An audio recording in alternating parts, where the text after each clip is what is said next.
Around that time, Mangas Colorados, the chief of the Badonki Apaches, sought to establish a peace treaty with American settlers. Accompanied by 3 warriors, he set out to meet U.S. military leaders at Fort McLean in New Mexico. The settlers promised supplies such as blankets, flour, beef, and other necessities in exchange for peace, and the Apaches living near the fort at Apache Teju. Trusting the offer, Mangas arrived under a flag of truce to meet with Brigadier General Joseph Rodman West, an officer of the California militia. However, Mangas Colorados unwittingly walked into a trap orchestrated by Captain E.D. Sherlin and his company of volunteers. After sending his warriors back to their camp, he entered the enemy's camp alone. While seated by the fire, Colonel J.R. West arrived and ordered 2 armed guards to keep watch over the chief. Later that night, one of the guards heated his bayonet in the fire and suddenly stabbed Mangas in the leg. When Mangas reacted, the guards shot him with their rifles and emptied their revolvers into his body. It was revealed afterward that their actions were carried out under West's orders. After weeks of silence and running low on supplies and weapons, the Badonki Apaches decided to retreat to the mountains near Apache Pass. During their retreat, they encountered men herding cattle. The Apaches killed the men and took the cattle, but while packing the meat, they were ambushed by mounted U.S. troops. In the skirmish, 7 Apaches were killed, forcing the group to retreat and scatter. The U.S. troops pursued and attacked them several more times during their retreat. Upon learning of Mangas Colorados' death, the band chose Geronimo as their new chief. After about a year of peace, U.S. soldiers launched a surprise attack on their camp, killing 7 children, 5 women, and 4 warriors. The soldiers seized all their supplies, horses, blankets, and clothing, and destroyed their teepees, leaving the Apaches with nothing as winter approached. Hearing that Chief Victorio of the Cheyenne Apaches was holding a council with white settlers near Hot Springs, New Mexico, and had ample provisions, the band decided to seek his aid. The Cheyenne, particularly Victorio, had always been friendly toward Geronimo's people. Upon arrival, Victorio welcomed them and shared enough supplies to see them through the winter. The Badonki Apaches stayed with the Cheyenne for about a year, enjoying perfect peace, without conflict with Mexicans, white settlers, or other tribes. Once they had gathered enough supplies and stayed as long as appropriate, they decided to move on. Before their departure, Geronimo informed Victorio, who suggested that the 2 bands hold a feast and a dance to celebrate their time together before parting ways. The festivities took place about 2 miles above Hot Springs and lasted 4 days, with approximately 400 Apaches in attendance. Geronimo later wrote in his autobiography that this celebration was among the most enjoyable times he ever experienced. The 2 bands maintained a close relationship after this event. In the fall of 1864, upon returning home, Geronimo gathered 20 chosen warriors, all well-armed and prepared for another raid into Mexico.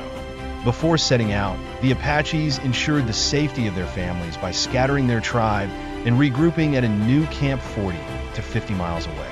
This strategy made it difficult for the Mexicans to track them and ensured the warriors knew where to reunite with their families after the raid. Additionally, it protected against potential attacks from hostile native tribes, as an abandoned camp offered no target. Geronimo led his men south through the Chicone and Apache ranges, crossing into Sonora, Mexico, directly south of Tombstone, Arizona. They hid in the Sierra de Antunez Mountains before launching attacks on several settlements, securing enough supplies to last another year. After 3 days, they ambushed a mule train carrying 3 people, killing one while the other 2 escaped. As evening fell, the group discovered the train was loaded with mezcal. They began drinking heavily, though Geronimo consumed only a small amount to avoid intoxication. Unfortunately, as the warriors became drunk, an internal fight broke out. Despite Geronimo's efforts to restore order, he was unable to stop the chaos. After the Apaches became too drunk to continue fighting, Geronimo took control by disposing of the alcohol and extinguishing the campfires, anticipating a potential counterattack. However, the Mexicans did not appear throughout the night, so the group began their journey back home. Along the way, they seized cattle, which they brought back to their camp to hold a feast. The supplies they secured ensured the tribe's survival through the winter. In 1865, Geronimo and 4 warriors embarked on a deep raid into Mexico, reaching as far as the Gulf of California. Along the way, they raided several settlements, gathering ample supplies. On their way back northwest, they seized approximately 60 cattle, driving them back to Arizona. Once home, the tribe held another feast while the meat was packed and stored for the colder months. Later that fall, Geronimo led 9 warriors on foot into the Sonora region for another raid. After looting a few villages, they gathered many horses and mules near the town of Arispe. Believing they were safe, the group stopped to eat soup. However, Apache scouts soon rushed in, warning of approaching Mexican troops. Moments later, the Mexicans opened fire from the hills, forcing the Apaches to scatter. The troops recovered everything the Apaches had taken. Geronimo returned home in silence, but his resolve to continue raiding remained unshaken. By the early summer of 1866, Geronimo rallied 30 mounted warriors and invaded Mexican territory once more. This time, they gathered a large number of horses, mules, and cattle, driving them north through Sonora and safely back to their home in Arizona.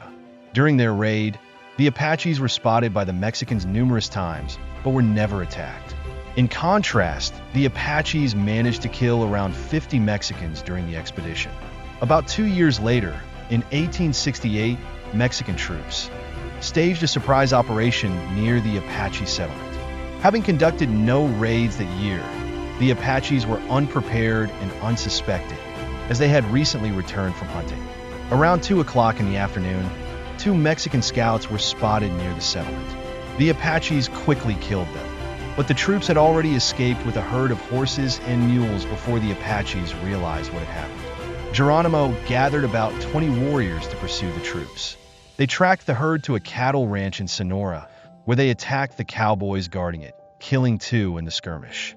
The Apaches then drove off the stock, but were soon pursued by 9 cowboys. To evade them, Geronimo devised a strategy. The group split into 2. The larger group would lead the herd home, while a smaller group, including Geronimo and 3 warriors, stayed behind to intercept any attackers. That night, Geronimo and his small group spotted the cowboys trailing the main party. The cowboys, unaware, made camp and went to sleep. Taking advantage of the situation, Geronimo and his warriors stealthily entered their camp and stole their horses. They then reunited with the main group and hurried home. Their successful return brought joy to the tribe, and for a long time afterward, the Apaches avoided entering Mexico and faced no further disturbances from the Mexicans. Those who followed Geronimo often attributed supernatural powers to him. They believed he could heal the sick, slow time, dodge bullets, summon rainstorms, and even see events happening far away. On one occasion, as recounted by Apache warrior Jason Betsinez, Geronimo had a sudden premonition while sitting by a campfire during a raiding expedition. He sensed that U.S. troops had attacked their base camp, a testament to the extraordinary abilities his people believed he possessed. Upon arriving at the site several days later, Geronimo's vision was confirmed. The Americans had indeed captured their encampment. "I cannot explain it to this day," Betsinez later wrote, "but I was there, and I saw it." Heavy fighting and raids in 1872, the Apaches faced an attack by Mexican troops at their settlement, but managed to defeat them. Following this victory, the Apaches decided to launch raids into Mexico. This time, they relocated their entire camp, packing all their belongings onto mules and horses. They moved deep into Mexico, setting up camp in the mountains near Nacarico and frequently changing their rendezvous points. To avoid detection, while traveling through Mexican territory, they often encountered Mexican homes. If the inhabitants surrendered peacefully and did not resist, they were taken as prisoners and later integrated into the Apache band. However, those who resisted were killed immediately, which happened often. The band lived in their mountain camp and roamed the area, raiding Mexican settlements for supplies without engaging in any major battles with Mexican troops. After some time, they returned to their home in Arizona. Returned to Mexico after spending about a year in Arizona, the band decided to return to Mexico, where they took refuge in the Sierra Madre Mountains. Their new camp, still near Nacarico, became the base for organizing raiding parties to gather resources from Mexican settlements. However, Apache scouts soon spotted Mexican troops advancing toward the camp, preparing for an attack. Geronimo's band was not alone in the mountains, signaling that a larger conflict could be imminent. The Nene Apaches were allied with Geronimo's band during this confrontation, with their chief, Jew, commanding one division. The Apache warriors advanced toward the approaching Mexican troops, meeting them about 5 miles from their camp. To prepare for battle, the Apaches revealed themselves, prompting the soldiers to quickly ride to the top of a steep, rocky, round hill. The soldiers dismounted and positioned their horses around the hill's perimeter for protection. There was no timber on the hill's sides, making it an open battleground. The Mexican force consisted of 2 companies of cavalry, while the Apaches numbered about 60 warriors. Using the terrain to their advantage, the Apaches crawled up the hill, taking cover behind rocks as the Mexican soldiers fired on them. Gradually, the Apaches managed to shoot all the horses being used as cover. With the Mexican troops exposed, the Apaches killed several soldiers while incurring no losses themselves. After hours of a stalemate, Geronimo signaled the warriors to attack. The Apaches swarmed the hill, overwhelming the soldiers who, in their confusion, attempted to flee in multiple directions. However, every escape route was blocked. The Apaches killed and scalped all the soldiers, taking their weapons and supplies. That night, the band moved their camp eastward through the Sierra Madre Mountains into Chihuahua. They stayed there for some time before eventually returning to Arizona.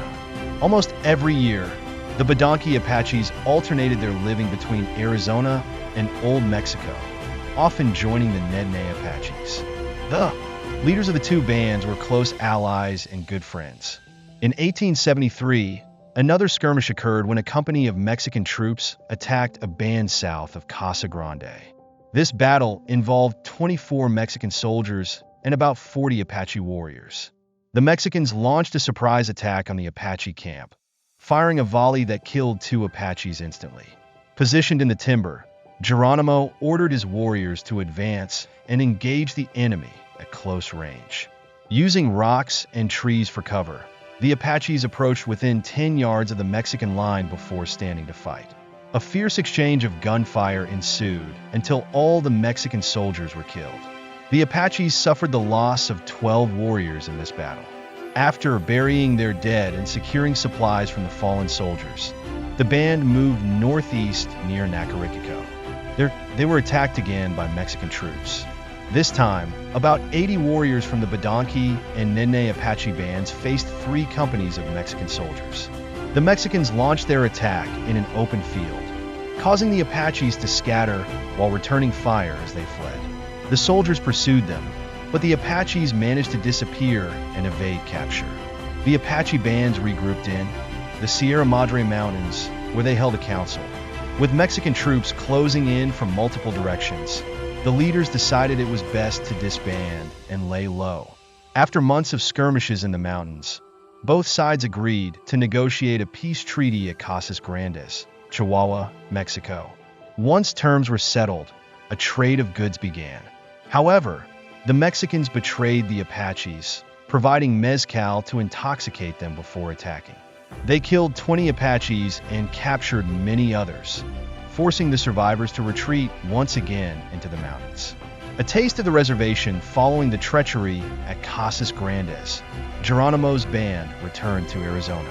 Around this time, Cochise, the chief of the Chiricahua Apache, arranged a peace treaty meeting with U.S. General Oliver O. Howard. Cochise called on the leaders of all Apache subbands, including Geronimo as chief of the Badanqui band. General Howard proposed establishing the Chiricahua homeland as their reservation, with the agency located near Fort Bowie. This agreement ushered in a period of peace for the Chiricahua Apaches at the San Carlos Reservation. Geronimo spoke fondly of General Howard, recalling that the Apaches respected him deeply for his fairness and unwavering commitment to maintaining peace. On the reservation, Apaches got a good amount of food and supplies. Unfortunately, after General Howard left, tensions arose on the reservation. Apaches killed a white general store owner, drank excessively, and fought among themselves. These troubles made it clear that keeping the different bands together in peace was impossible. Consequently, the bands separated, with each leader taking responsibility for his group. Some bands moved to the San Carlos Reservation, while others headed to Old Mexico. Geronimo, however, took his band back to Hot Springs, to the Ojo Caliente Reservation, where they rejoined Victorio's band. This move was deemed a violation of the treaty, prompting scouts to be sent from the San Carlos Reservation to Hot Springs to contact Geronimo and Victorio. Unaware of the impending danger, they met with U.S. officials in town. The soldiers took them into custody, releasing Victorio shortly afterward, but imprisoning Geronimo and 7 other Apaches in chains.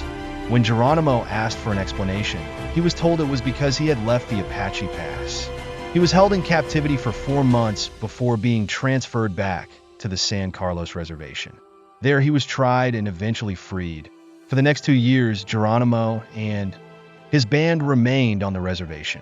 However, they felt increasingly insecure as the army scouted and killed Apaches who were not on the reservation. By the summer of 1883, rumors spread that the officers were planning to imprison Apache leaders again. There were even whispers that the authorities intended to kill Geronimo, further fueling unease among the Apaches. Geronimo's mightiest battle in 1883, at the San Carlos Reservation, Geronimo inspired hundreds of Apaches to leave and head south. Many great warriors answered his call, joining forces as they traveled through the mountain ranges of Mexico, engaging in skirmishes with the U.S. Army along the way. The Chiricahua Apaches prepared for prolonged conflict by hiding caches of food and supplies throughout the Southwest and Mexico. Geronimo trained young warriors with fierce determination and had little tolerance for leaders he deemed weak or complacent. He even forced Chief Loco and his band to leave the reservation at gunpoint. By this time, the Chiricahua Apaches numbered around 600. As both American and Mexican forces pursued the Apaches, the two nations struck a deal, allowing troops to cross the border freely to defeat them. Geronimo's band, the Badonki, camped near Risp, Mexico. Scouts soon reported Mexican troops approaching from multiple sides, with U.S. forces closing in from the north. To avoid being surrounded, Geronimo led his people further south, making camp near a mountain range and a small stream.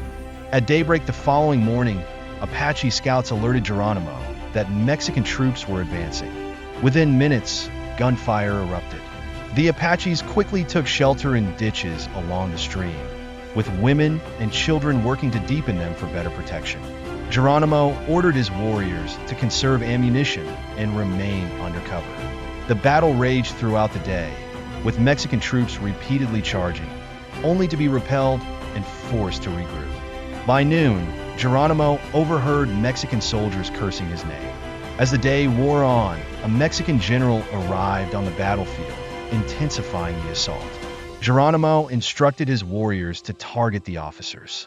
Around 3 in the afternoon, the general gathered his officers on the right side of the field, near the stream and its ditches. Geronimo, using the cover of the ditch, crawled close enough to overhear the general's orders. The general declared, "In those ditches is the Red Devil Geronimo and his hated band. This must be his last day. Attack from both sides, kill men, women, and children.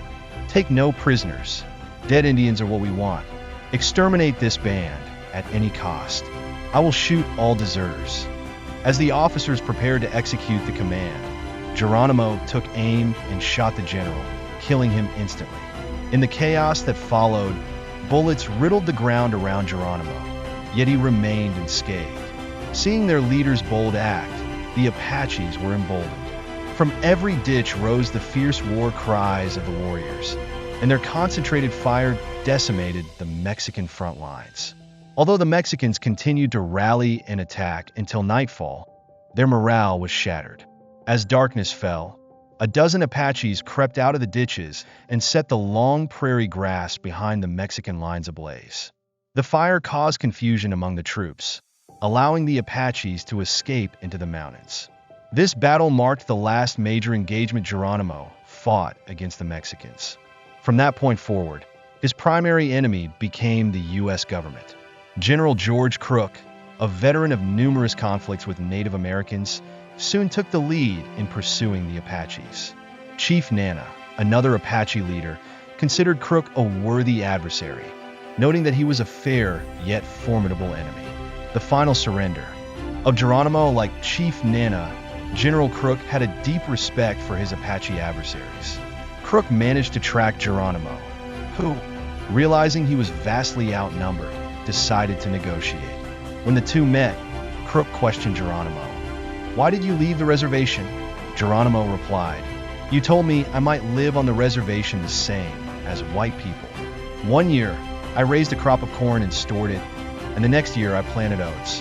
But just before the harvest, your soldiers were told to arrest me or kill me if I resisted. If I had been left alone, I would now be in good circumstances, but instead, you and the Mexicans are hunting me." Crook denied issuing such orders, blaming the false rumors on troops at Fort Apache. Eventually, Geronimo agreed to return to the reservation under the condition that the Chiricahua would relocate to a new reservation at Turkey Creek. However, Geronimo remained distrustful of Crook and unhappy with reservation life. When he learned of plans to arrest him again, Geronimo escaped, taking a small group of Chiricahua back into hiding in the Sierra Madre Mountains. The pursuit by Crook and the final escape General Crook pursued Geronimo into Mexico one final time. When he confronted Geronimo about breaking their agreement, Geronimo explained that he had fled because he feared arrest. Crook, unable to offer favorable surrender terms, saw no resolution. Knowing his position was hopeless, Geronimo surrendered again, but on the way back to the United States, he and his band slipped away from the army. This failure cost Crook his command, and he was replaced by General Nelson Miles. The U.S. government placed a $25,000 bounty on Geronimo's head, and fear swept through the Southwest during the summer of 1886. Geronimo's remaining band, now only 37 people, 18 warriors, 13 women, and 6 children, including 2 infants, stayed at large for 5 months. They evaded capture despite being pursued by 5,000 U.S. soldiers, 3,000 Mexican troops, and nearly 1,000 volunteers. To survive, they hunted cattle but often suffered from thirst. Believing the Mexicans had invited U.S. troops to fight them, the Apaches attacked any Mexican they encountered, killing indiscriminately. The final negotiations in total, the last 6 years of conflict, had resulted in the deaths of 319 Americans and 682 Mexicans. On the San Carlos Reservation, 434 Chiricahua Apaches remained, most of whom were closely related to Geronimo's band. General Miles devised a strategy to force Geronimo's surrender by relocating all Chiricahua to prisons in Florida, thousands of miles away. He hoped the threat of never seeing their families again would compel the final free Apaches to give up. In late summer 1886, Lieutenant Charles Gatewood tracked Geronimo's band to Bavisp in the Sierra Madre Mountains. Gatewood sent 2 trusted Apache scouts, known to some of Geronimo's warriors, to deliver a message. The scouts informed Geronimo that their families had already been relocated to Florida, and surrender was the only way to reunite with them. When Geronimo finally met with General Miles, Miles promised him and his band that they would see their families within 5 days and would not face arrest. Exhausted and seeing no other option, Geronimo agreed to surrender. However, Miles had no intention of honoring the agreement. Viewing Geronimo's history of broken surrenders as justification, Miles declared all previous terms void. The U.S. government never intended to reunite the Chiricahua families. The end of freedom, Geronimo and his band were taken to Fort Bowie, where Geronimo drank from Apache Spring one last time, a place where 24 years earlier he had fought, alongside Chief Cochise at the Battle of Apache Pass. Now 65 years old, Geronimo's days of resistance were over. He and his band were sent to Florida as prisoners of war, ending the final chapter of Apache resistance.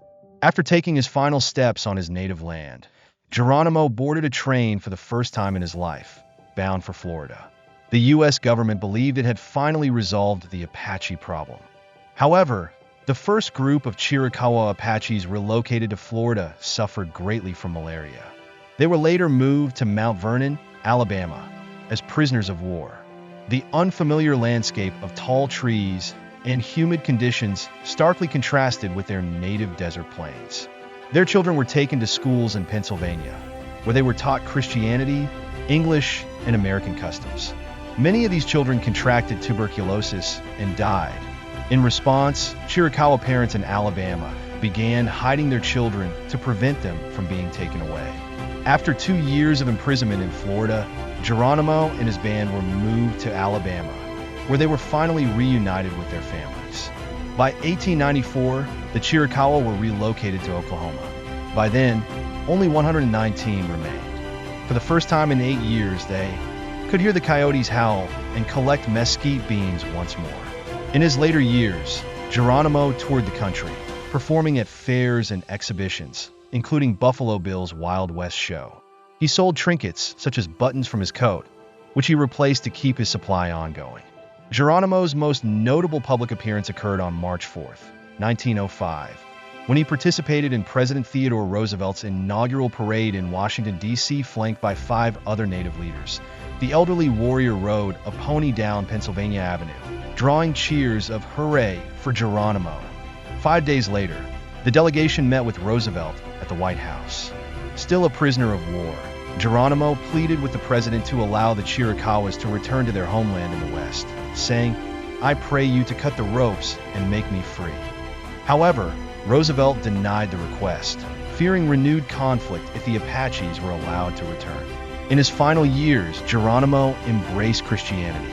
Over his lifetime, he had 9 wives and 7 children. In 1909, after a night of drinking, he fell off his horse into a ditch and remained there until morning, contracting pneumonia.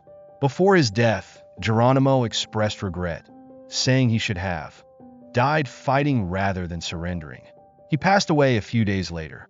The federal government did not free the Chiricahua Apaches until 1913, for years after Geronimo's death. Thank you for watching. If you enjoyed this content, please share the video and support the channel. Don't forget to check out our merchandise. The link is in the description.